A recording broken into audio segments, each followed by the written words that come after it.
Hello students, welcome to MOS classes. इस video में हम 10th क्लास मैथ NCERT के चैप्टर नंबर 6 की एक्सरसाइज 6.1 के सभी क्वेश्चंस को सॉल्व करेंगे। क्वेश्चन नंबर 1 में हमसे कहा गया है fill in the blanks using the correct word given in brackets. और फर्स्ट पार्ट में हमें दिया गया है ऑल सर्कल्स आर डैश और ब्रैकेट में दो ऑप्शंस है हमारे पास, कॉन्ग्रुएंट या फिर सिमिलर। अब देखिए यहाँ पर हमें क्या कहा गया है, ऑल सर्कल्स आर डैश। देखिए इस चैप्टर की बेसिक वीडियो में हमने आपको सिमिलर फिगर्स के बारे में समझाया था कि दो सिमिलर अगर आपके पास फिगर्स दे रखी हैं तो उन दो फिगर्स को हम तब सिमिलर फिगर्स कहते हैं अगर उनकी शेप तो सेम है लेकिन साइज डिफरेंट है। तो जितने भी सर्कल्स होते हैं उनकी शेप तो एक जैसी होती है, शेप तो सेम होती है, लेकिन साइज डिफरेंट हो सकता है। कोई सर्कल छोटा हो सकता है, कोई सर्कल बड़ा हो सकता है। तो सर्कल्स क्या होते हैं? सर्कल्स होते हैं सिमिलर, क्योंकि इनकी शेप्स तो सेम होती है लेकिन साइज डिफरेंट हो सकते हैं।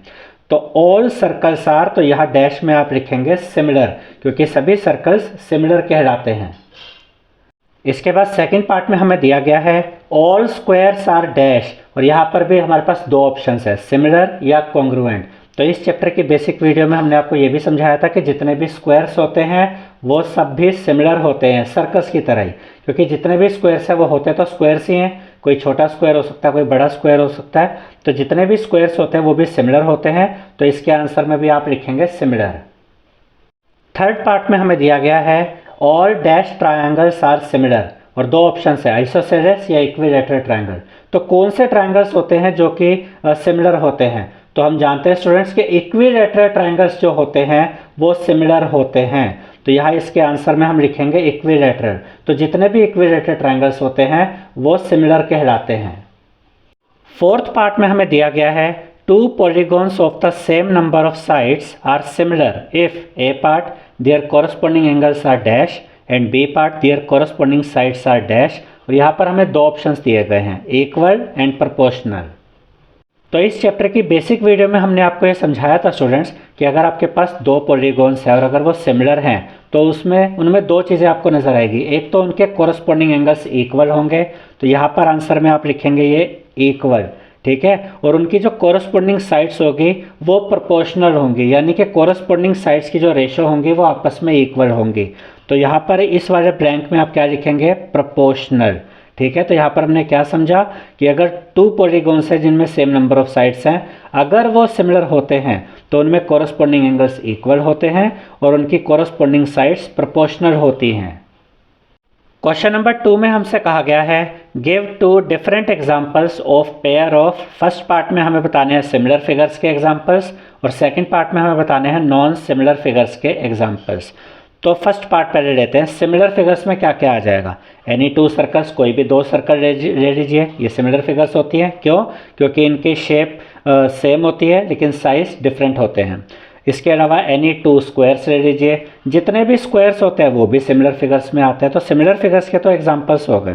अब नॉन सिमिलर फिगर्स लेते हैं जिनमें शेप भी डिफरेंट होते हैं और साइज़ डिफरेंट हो भी सकते हैं, यानी ये नॉन सिमिलर फिगर में तो शेप ही डिफरेंट हो जाएगी। मेन तो यही चीज़ है। ट्रायंगल एंड रेक्टेंगल, एक ट्रायंगल ले लिया एक रेक्टेंगल ले लिया, और उनके वो क्या कहलाएंगे? Non similar figures. इसके अलावा सर्कल लीजिए और ट्रायंगल लीजिए, इनकी तो शेप ही डिफरेंट होती है, तो ये भी नॉन सिमिलर फिगर्स ही होती हैं। तो ये एग्जांपल्स हो गए सिमिलर फिगर्स के और ये एग्जांपल्स हो गए नॉन सिमिलर फिगर्स के। क्वेश्चन नंबर 3 में हमसे कहा गया है state whether the following quadrilaterals are similar और नॉट। हमें यहाँ पर ये दो क्वाड्रिलेटर्स दिए गए हैं, हमें ये बताना है कि ये दोनों सिमिलर हैं या नहीं। तो देखिए, एक तो हम इसमें देखते हैं कि क्या इनकी साइड्स प्रोपोर्शनल है कि नहीं।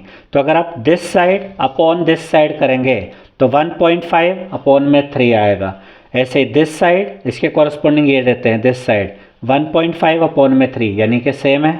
This side upon this side 1.5 upon में 3, ये भी सेम है।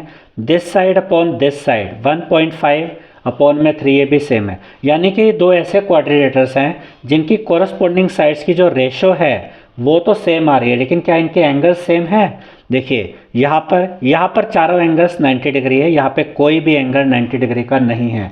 अब भले यहाँ पर साइड्स तो प्रोपोर्शनल आ गई लेकिन कॉरस्पॉन्डिंग एंगल्स इक्वल नहीं आए हैं। इस वजह से हम कह सकते हैं कि ये दोनों क्वाड्रिलेटर्स आपस में सिमिलर नहीं हैं। तो इसके आंसर में हम लिखेंगे नॉट यानी कि ये सिमिलर नहीं है, नॉट सिमिलर ये सिमिलर नहीं है, because sides are proportional, sides तो प्रोपोर्शनल है but angles are not equal, लेकिन इनके कॉरस्पॉन्डिंग एंगल्स इक्वल नहीं है। तो सिर्फ इतना काफ़ी नहीं है कि साइड्स प्रोपोर्शनल है, एंगल्स भी कॉरस्पॉन्डिंग एंगल्स भी इक्वल होने चाहिए, और वो फिगर देखते ही हमें पता चल रहा है कि कॉरस्पॉन्डिंग एंगल्स इक्वल नहीं है, तो इस वजह से ये दोनों क्वाड्रिलेटरल्स सिमिलर नहीं हैं। आई होप स्टूडेंट्स आपको हमारा ये वीडियो पसंद आया होगा। अगर आपको हमारा ये वीडियो पसंद आया है तो इस वीडियो को लाइक करें, शेयर करें, हमारे चैनल को सब्सक्राइब करें और बेल आइकन बटन ज़रूर दबाएं, जिससे हमारी हर नई वीडियो का नोटिफिकेशन आपको मिलता रहे। Thank you.